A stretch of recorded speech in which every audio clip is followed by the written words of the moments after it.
रात के 10 बज रहे थे। हर ओर सन्नाटा था, लेकिन रात के इस सन्नाटे में गर्ल्स हॉस्टल से एक लड़की बाहर निकलती है। उसके सैंडल की खटखट की आवाज से वो सन्नाटा टूटता है। बाहर उसके इंतजार में एक आदमी अपनी बड़ी और लंबी सी कार में बैठा हुआ है। वो उसकी कार के पास जाती है और उसके शीशे पर नॉक करती है। शीशा खुलता है। लड़की अंदर बैठे शख्स से पूछती है। दिवाकर मित्तल। अंदर बैठा आदमी सहमति में अपना सिर हिलाता है। फिर वो लड़की, जिसका नाम शोभा था, वो उसकी गाड़ी में उसकी बगल वाली सीट पर बैठ जाती है। दिवाकर मित्तल उसके चेहरे की ओर मुस्कुराकर देखता है और कहता है, जैसा सुना था वैसी ही हो तुम, बहुत तीखी, लाल मिर्च की तरह। दिवाकर मित्तल के पैर कार के एक्सीलेटर पर जाते हैं और पल भर में कार हवा से बातें करने लगती है। थोड़ी देर बाद वो कार शहर के एक सबसे बड़े 5 स्टार होटल में प्रवेश करती है। दिवाकर मित्तल पार्किंग में अपनी कार लगाता है और होटल के रिसेप्शन पर जाता है और अपनी प्री बुकिंग के बारे में बताता है। दिवाकर अपने रूम की चाबी लेता है और शोभा के साथ उस कमरे में जाता है। दिवाकर दरवाजा बंद करता है और शोभा से पूछता है, कुछ लोगी तुम, पीने या खाने में? आप जो भी मंगा लीजिए। दिवाकर होटल के कमरे में लगे फोन से रिसेप्शन पर कॉल करके अपना ऑर्डर देता है। थोड़ी देर में वेटर ऑर्डर लेकर आ जाता है। वे दोनों खाने के साथ साथ थोड़ा थोड़ा पीते भी हैं और फिर दिवाकर और शोभा एक दूसरे में खो जाते हैं। सुबह जब शोभा की नींद खुलती है तो दिवाकर वहां नहीं होता है। उसके तकिए के नीचे नोटों की गड्डी रखी होती है।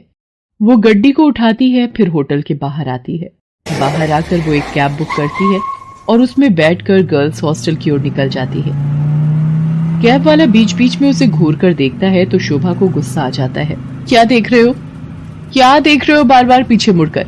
आगे देखकर गाड़ी चलाओ, नहीं तो अभी तेरी कंपनी में फोन करूंगी, फिर सारा घूरना निकल जाएगा। कैब वाला शोभा की बातों से डर गया। शोभा कैब की खिड़की से बाहर देखती हुई जा रही थी और मन ही मन खुद से बातें कर रही थी। सब कुछ कितना फेक है ना यहाँ, सब कुछ। कौन आदमी कौन सा चेहरा लगाए घूम रहा है, किसी को पता नहीं है।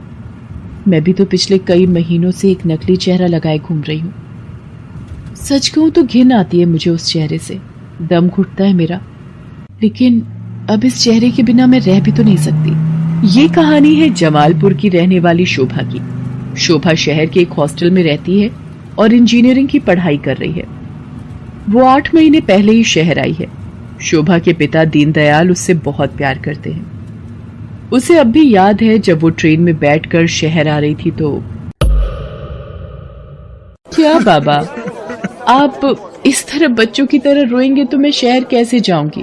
क्या कहूँ शोभा, 5 बरस की थी तू जब तेरी अम्मा तुझे गोद में डालकर हमेशा के लिए हम सबको छोड़कर चली गई। तब से तुझे ही देखकर जिया है। जानती हूँ बाबा।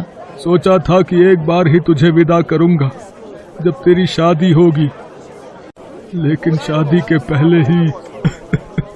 ये कहकर दीनदयाल शोभा को गले लगाकर फिर से फूट फूट कर रोने लगा। ठीक है बाबा, मैं नहीं जाती हूँ शहर, यही रहती हूँ आपके पास। लेकिन आप ही तो हमेशा जिद करते हैं कि तुम्हें खूब पढ़ना है, बहुत बड़ा आदमी बनना है। अब आगे की पढ़ाई गांव में तो नहीं हो सकती, तभी तो मैं शहर जा रही हूँ। ठीक है, मैं ट्रेन से उतर जाती हूँ। उसी समय ट्रेन की सीटी बजी। दीनदयाल जल्दी से ट्रेन से उतरा। ट्रेन ने कुछ ही देर में रफ्तार पकड़ ली। शोभा ट्रेन से आगे निकलती गई और दीनदयाल पीछे छूटता गया। शहर में शोभा गर्ल्स हॉस्टल में रहने लगी और अपनी पढ़ाई करने लगी। उसकी रूम पार्टनर थी रेखा। रेखा का बैकग्राउंड भी शोभा की तरह ही था। उसके पिता नहीं थे। उसकी माँ दूसरों के खेतों में काम करती थी। बहुत कठिनाई से गुजर बसर होता था। एक दिन की बात है, शोभा कमरे की सफाई कर रही थी तो उसे रेखा के तकिए के नीचे से नोटों की गड्डी मिली। इतने सारे पैसे, ये यहाँ कैसे आए? रेखा उस समय नहा रही थी। जब वो नहाकर बाहर आई तो शोभा ने उससे पैसों के बारे में पूछा, लेकिन रेखा ने उसकी बात का सही सही कोई जवाब नहीं दिया। आश्चर्य तो हुआ क्योंकि वे दोनों अच्छे दोस्त थे। कुछ बात तो है जो रेखा मुझसे छिपा रही है, लेकिन क्या? शोभा ने एक बात और नोटिस किया कि हफ्ते में 3-4 दिन रेखा रात को कहीं चली जाती थी और सुबह वापस आती थी। उसने इस बारे में भी रेखा से पूछा तो तू भी बिना मतलब जासूसी करती रहती है, तू अपने काम से काम रखना। मैं कहाँ जाती हूँ, क्यों जाती हूँ, हर चीज का हिसाब देना जरूरी है क्या? ये जरूरी तो नहीं, लेकिन कल को हॉस्टल की वार्डन को पता लग गया कि तुम रात रात भर बाहर रहती हो तो क्या होगा? तुझे पता है ना वो कितनी स्ट्रिक्ट है। तो उसकी फिक्र मत कर, मैं संभाल लूंगी उन्हें। धीरे धीरे शोभा ने रेखा की लाइफस्टाइल में बहुत तब्दीली देखी। वो महंगे से महंगे कपड़े और जूते खरीदती, लेटेस्ट मोबाइल फोन रखती, उसका जब जो मन करता वो करती। शोभा उसकी लाइफस्टाइल से बहुत प्रभावित हो गई। शोभा ने बचपन से अब तक गरीबी ही देखी थी, इसलिए उसका भी मन करता कि वो भी नए कपड़े खरीदे, महंगे मोबाइल रखे, उसका जो मन करे वो कर सके। रेखा देख, मैं तुझसे ये नहीं पूछने वाली कि तू ऐसी रईसों वाली लाइफस्टाइल कैसे जीती है, लेकिन मैं भी तेरी तरह जीना चाहती हूँ। मैं तंग आ गई हूँ एक एक पैसे के लिए तरसते हुए। पहले तो रेखा टाल मटोल करती रही, लेकिन फिर उसने सच्चाई बता दी कि वो एक कॉल गर्ल का काम करती है। उसकी बातों को सुनकर शोभा शॉक्ड रह गई और उसने कहा कि अगर ये बात वार्डन को पता लग गई तो? तू बड़ी भोली है रे शोभा। हॉस्टल की वार्डन को सब पता है, वही तो हमें दबाव डालकर भेजती है लोगों के पास। वार्डन की सारी सच्चाई जानकर शोभा एक बार फिर से चौंक गई। रेखा ने उसे ये भी बताया कि हॉस्टल की कुछ और लड़कियां ये काम करती हैं। शोभा को ये सब सुनकर अजीब तो लगा, लेकिन बेहतर लाइफस्टाइल के चक्कर में वो अपने सम्मान का सौदा करने के लिए तैयार हो। मैं इस गंदे दलदल में फंस गई हूँ।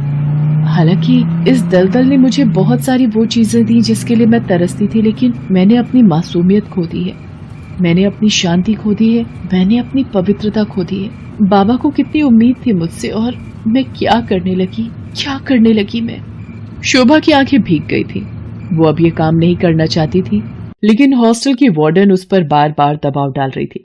देख शोभा, जल में रहकर मगर से बैर मत कर, और हाँ, ये सती सावित्री बनने का नाटक छोड़ और जो बोलती हूँ वो कर। शोभा ने वार्डन को फिर से इनकार कर दिया।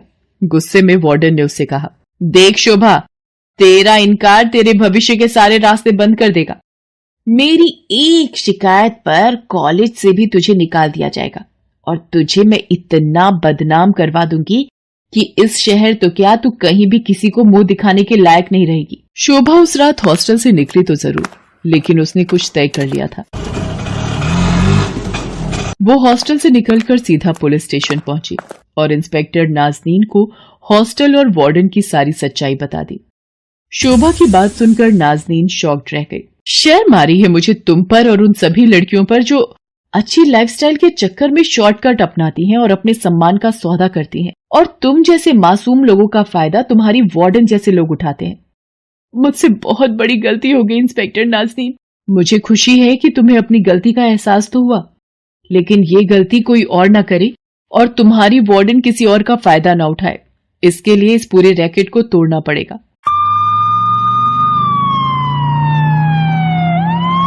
इंस्पेक्टर नाज़नीन ने वार्डन को गिरफ्तार कर लिया और उसे जेल भेज दिया। जिस वार्डन पर लड़कियों की सुरक्षा की जिम्मेदारी थी, वो उनका सौदा करने लगी थी। इस बात को सुनकर पूरा शहर सन रह गया। आज शोभा इंजीनियरिंग के लास्ट ईयर में है और वो बहुत ही मेहनत से अपनी पढ़ाई कर रही है। आखिर उसे अपने बाबा का सपना जो पूरा करना